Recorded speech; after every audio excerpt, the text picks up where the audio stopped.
नमस्कार, मी गणेश तुकाराम शिंदे आपणा सर्वांचं आपल्या अण्णा या यूट्यूब चॅनलवर सहर्ष स्वागत करत आहे। आज आपण माऊलीच्या अलंकारपुरीतून हा व्हिडिओ तयार करत आहोत आणि उद्या आषाढी एकादशी, या आषाढी एकादशीसाठी विठ्ठलाचे जगभरातले म्हणले तरी चालतील भाविक पंढरपूरला दर्शनासाठी जातात। साधारण 15-16 दिवसापूर्वी इथूनही विठू माऊलीचं दर्शन घेण्यासाठी ज्ञानेश्वर माऊलींची पालखी पंढरपुराकडे तिनं प्रस्थान केलं आहे आणि आता ती थोड्याच वेळापूर्वी पंढरपूरच्या नगरीत पोहोचलेली आहे। या आळंदी नगरीत आमचे मेव्हणे असलेले आणि लहानपणापासून धार्मिक कार्यात सतत पुढे असणारे अशा श्रीहरी गीतेकर रेड्डी महाराजांच्या घरी आपण हा व्हिडिओ करत आहोत। तेही आता पंढरपूरकडे निघालेले आहेत, परंतु आम्ही खास त्यांच्या भेटीला येतो म्हणून ते पण इथं माझ्यापाशी थांबले आहेत। त्यांचं या वारीविषयी काय मत आहे याचा व्हिडिओ चित्रफित आपण सोबत जोडतच आहोत। आषाढी आणि कार्तिकी एकादशी म्हणजे आषाढ आणि कार्तिक महिन्यात येणाऱ्या त्या ज्या मोठ्या एकादशी असतात त्या एक पर्व असतात आणि त्या पर्वामुळं लोक म्हणजे भाविक वारकरी जास्त करून या एकादशीला आपलं आणि विठू माऊलींचं समोरासमोर भेट व्हावी अशी इच्छा त्यांची असते आणि म्हणून दोन्ही आषाढी आणि कार्तिकी एकादशी निमित्त पंढरपूरला दिंड्या येत असतात। आषाढी एकादशीचं महत्त्व अनन्यसाधारण आहे आणि त्यातही जगद्गुरु तुकोबाराया, संत श्रेष्ठ ज्ञानेश्वर माऊली, निवृत्तीनाथ महाराज, मुक्ताई, सोपानदेव, एकनाथ महाराज,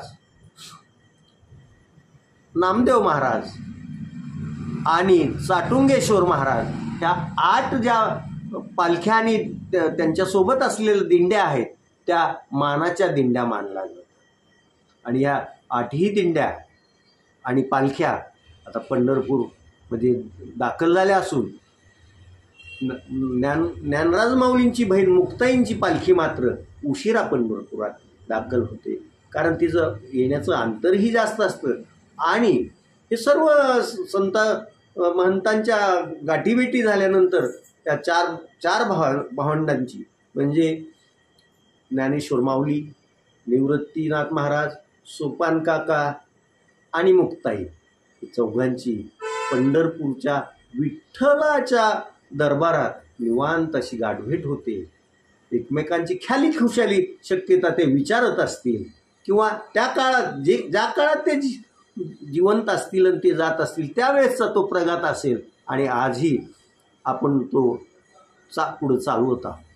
आज म्हणजे उद्या पहाटेच विठ्ठलाची जी शासकीय महापूजा होईल ती मुख्यमंत्री देवेंद्र फडणवीस आणि त्यांच्या पत्नी अमृता फडणवीस यांच्या हस्ते होईल आणि ही महापूजा होण्याच्या वेळेस जे पहिलं दाम्पत्य त्या पंढरपूरच्या विठुरायाच्या मंदिराच्या बारीच्या याच्यात पहिलं असेल त्यांना त्याचा मान मिळेल।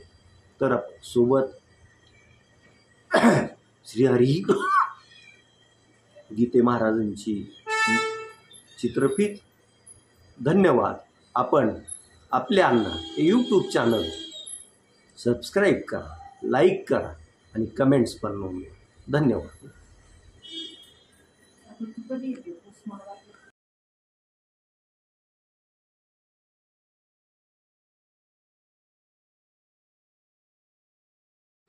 प्रतिवर्षी लाखो भाविक आळंदी ते पंढरपूर आणि जगद्गुरु तुकोबाराया यांच्या पालखीसोबत देहू ते पंढरपूर अशी ज्याला वारी म्हटलं जातं, पायी वारी। वारी या शब्दाचा अर्थ आहे वारी म्हणजे पुन्हा पुन्हा जाणं, पुन्हा जाणं, जाणं येणं, जाणं येणं याला वारी म्हटलं जातं। वारी करणारा म्हणजे वारकरी. वार करणारा नाही, वारी करणारा म्हणजे वारकरी. अर्थात ही जी वारी आहे, आपण जर चिंतन केलं तर या महाराष्ट्र भूमीच्या किंबहुना महाराष्ट्रीयन माणसाच्या, मराठी माणसाच्या भावनेचं संस्करण, भावनिक संस्करण करण्यामध्ये, त्याची जडणघडण करण्यामध्ये वारकरी संप्रदायाचा किंबहुना या वारीचा मोठा वाटा आहे. गेली अनेक शतकं ही वारीची परंपरा अव्याहत अशी सुरू आहे. आणि इतर लोक, तथाकथित काही सुधारणावादी लोक असंही म्हणतात, इतर असे मोठे मोठे शब्द वापरतात ते, की सामाजिक समरसता, आपसातला बंधुभाव वगैरे वगैरे. तर या ज्या गोष्टी आहेत, समरसता वगैरे, या खऱ्या अर्थाने प्रत्यक्ष बघायच्या असतील तर त्या पायीवारीमध्ये पाहायला मिळतात. अनेक विभागातील, अनेक प्रांतातील प्रत्येकाचा भाग वेगवेगळा आहे, त्याचं राहणीमान वेगळं आहे, आर्थिक त्याची स्थिती कमी अधिक आहे, ते प्रत्येकाची भिन्न आहे, शैक्षणिक स्थिती असेल, बौद्धिक क्षमता, या बाबतीत भिन्नता असेल. पण त्या पूर्ण वारीमध्ये लाखो असा समाज, पण घरामध्ये सुद्धा आपल्या 4 माणसं असले तर काहीतरी एखाद्या वेळेस एकमेकांचं काही कुरबुर वगैरे होऊ शकते. पण लाखोचा समाज, पण कुठल्याही प्रकारचा अनुचित प्रकार तर नाही, आपसामध्ये कधी वाद नाही, भांडण नाही. उलट एखाद्याला एकमेकापासून कदाचित कळत नकळत त्रास झाला, बसलेल्या एखाद्या वारकऱ्याला लाथ लागली चालणाऱ्या वारकऱ्याची, बाजूला बसलेल्या, पाय तुडवला गेला.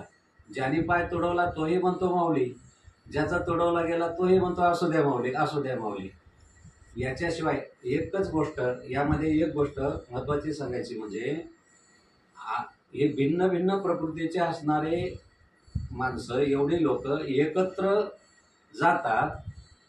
त्याचं कारण काय? त्याचं कारण एक आहे, जसं भिन्न भिन्न आकाराचे, वेगवेगळ्या रंगाचे, वेगवेगळ्या आकाराचे मणी ते इतस्ततः विखुरलेले असतात, तेव्हा त्याला काही विशेष शोभा येते असं नाही. पण एक समान धाग्यामध्ये जर ते गुंफले गेले तर त्याचा सुंदर अशा प्रकारचा हार तयार होतो. त्याचं विविध रंगाचे, विविध आकाराचे असतील, विविध मोल असेल त्याचं, पण ते एक आकारामध्ये जसं एक शोभिवंत असा हार तयार होतो, तसं की जाणारी जी मंडळी आहेत वारीला, त्या प्रत्येकाच्या अंतःकरणामध्ये एक समानतेचा धागा गुंफलेला असतो. धन्यवाद श्रीहरी महाराज, तुम्ही सविस्तर असं वर्णन केलं. मध्ये एडिट करा, मागचं काही घालवान पुन्हा येतात. बरं, थोडं बोला, हे विषय पूर्ण होऊ द्या. अर्थात एक समानतेचा धागा म्हणजे काय? आम्ही माऊलींच्या सोबत चाललोय किंवा जगद्गुरु तुकोबारायांच्या सोबत चाललोय, अर्थात संतांच्या संगतीमध्ये आम्ही चाललोय. आणि कुठे चाललोय?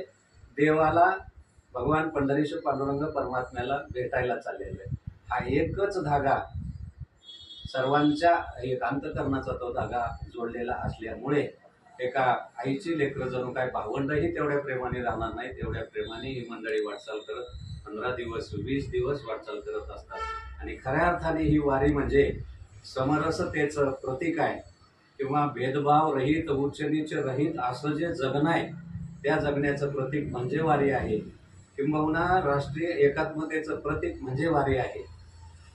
आमचे गुरुजी असं सांगतात, महाराष्ट्रामध्ये जन्माला आलेल्या माणसाने आयुष्यात एकदा तरी ज्ञानेश्वरी वाचल्याशिवाय आणि आयुष्यामध्ये एकदा तरी माऊलींचा पालखी सोहळा अनुभवल्याशिवाय मरूच नाही, नाहीतर त्याच्यासारखा दुर्दैवी दुसरा. धन्यवाद. धन्यवाद श्रीहरी महाराज.